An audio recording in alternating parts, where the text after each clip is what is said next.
Okay, I'm going to show you how to use the cheap little praying watercolors to create some lighter skin tones with dark shadows. And so I'm starting with a little puddle of water, and then I added some orange and a little bit of red and then a little bit of brown. And you'll see that I'm keeping the color very translucent, so as I spread it in the lid, you can still see through the paint, which means the paint is very, very watery.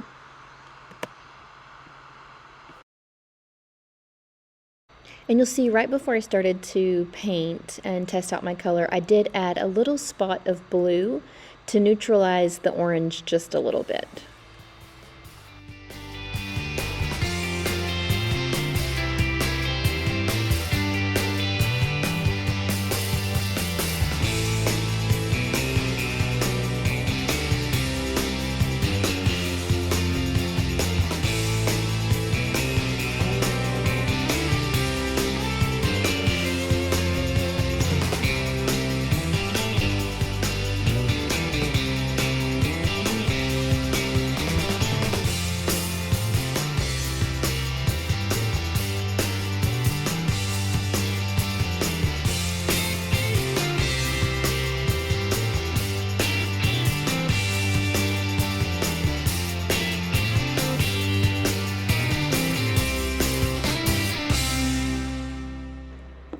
And it's really important that when you are doing something like skin or a hand, with watercolor, you do want to make sure that you are drying in between each layer. So this needs to be 100% dry before you mix any new colors and add on top of it. Otherwise, everything will just spread and your shadows won't stay where you want them to.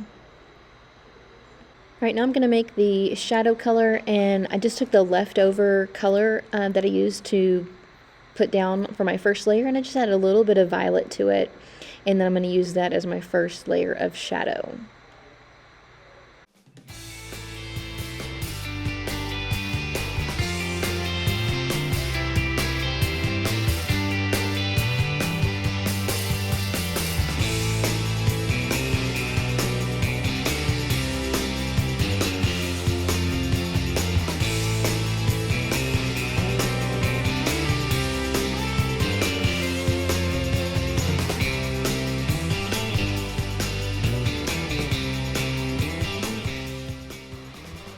All right, after that layer dries, then I'm going to add one more layer, mostly brown, a little bit of red. I think I might have put a little bit of orange in it, a little bit of yellow. So basically the same mixture I did the first time for the first layer, but I'm not putting as much water. Okay, so I just added a little bit of blue to neutralize the orange, and then now I'm adding my violet to also darken that up, and then I'm going to use that to make the darkest of the shadows. So still layering that on, and I could keep going from here. I'm doing more layers and building up, so you'll just need to judge and see if you need to do more layers, or if it needs to be more watery. Maybe I did it too dark, and I could have done it a little bit thinner and built it up to the darkness. So you need to decide and do some experimentation and figure out if it's the right value or not.